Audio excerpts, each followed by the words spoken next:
was Al-Bukhari?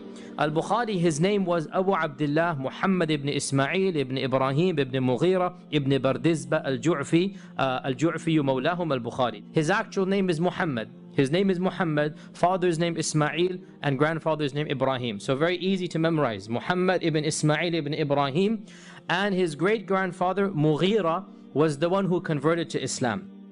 And Mughira converted to Islam during the lifetime of the Sahaba. The Sahaba, they conquered the province of Khurasan. And Khurasan is in modern Afghanistan and Iran. It is in a province that is modern day Iran and Afghanistan. So Bukhari is actually from the province of Bukhara, or in that land Mawara an-Nahr, which is in English is called Transoxania, and this is the land which is now in modern day Iran. So Bukhari was a Persian. Bukhari was a Persian, and he obviously had the features of a Persian, and he spoke Persian as his mother language. So the language he was fluent in was Persian. And Arabic, of course, he was fluent in, but it was an acquired language. And it was not the language he spoke basically at home. And then Al-Bukhari, and Al-Bukhari means he was from the city of Bukhara. So we say Imam Al-Bukhari is not even his name. It is his nisba, where is his city? And in those days, they would ascribe a person both to his blood and to his city. In terms of the day that he was born on either the 12th or 13th of Shawwal in the year 194. 12th or 13th of Shawwal, 194, which was the day of Jum'ah,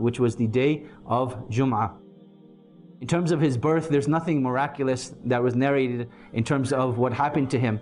But what we do know about his early childhood is two key events.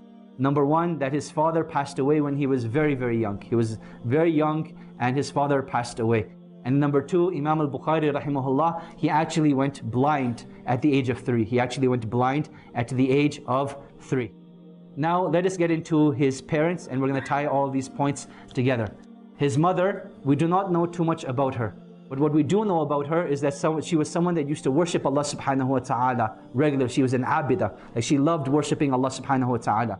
And what had happened was when Imam al-Bukhari rahimahullah lost his eyesight at the age of 3, she had dedicated herself that I'm going to continue praying tahajjud and qiyamul layl every single night and making dua to Allah subhanahu wa ta'ala, that Allah subhanahu wa ta'ala returns his eyesight, that Allah subhanahu wa ta'ala returns his eyesight. Then a miracle from Allah subhanahu wa ta'ala happens. And keep in mind here, Al-Bukhari was not blind for just a month or two. Al-Bukhari was blind for a significant amount of time. It could have been 2 or 3 years that he was blind. His mother never gave up hope in Allah subhanahu wa ta'ala. She continued to make dua. And one night as she's sleeping, she sees Ibrahim alayhi salam. And Ibrahim alayhi salam comes to her and says to her, Ya hadihi, O so-and-so, Inna Allah yubashiruki, Allah subhanahu wa ta'ala gives you the glad tidings, Annahu qad radda basaru waladik, that Allah subhanahu wa ta'ala has restored the eyesight of your child, li kathrati du'aik.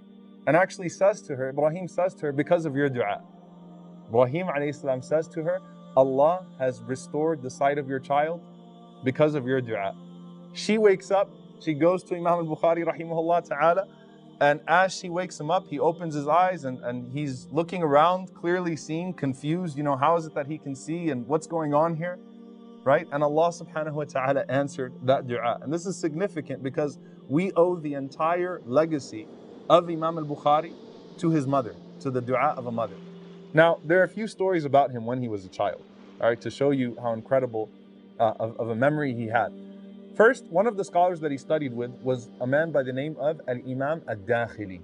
Al-Imam Ad-Dakhili, rahimahullah ta'ala. And Ad-Dakhili was considered like one of the most prominent hadith scholars in Bukhara. And Ad-Dakhili, he used to write in his own lawh. He used to have his own scrolls and he used to write his own ahadith. And one day, Al-Bukhari is sitting there. Al-Bukhari was only 11 years old, okay? And he says, حدثنا سفيان عن أبي الزبير عن إبراهيم. So he's going through the chain of narrators. Al-Bukhari raises his hand. He says, Ya Shaykh, inna Abu Zubair lam yarwi an Ibrahim. He said, Shaykh, Abu Zubair has never met Ibrahim. So what are you talking about? Of course he has. And he insisted. Al-Bukhari was like, no, they've never even met. And he says, are you sure what you're talking about? And he got infuriated. Ad-Dakhili is like, who's this 11-year-old kid trying to show me up in a halaqah and tell me that these two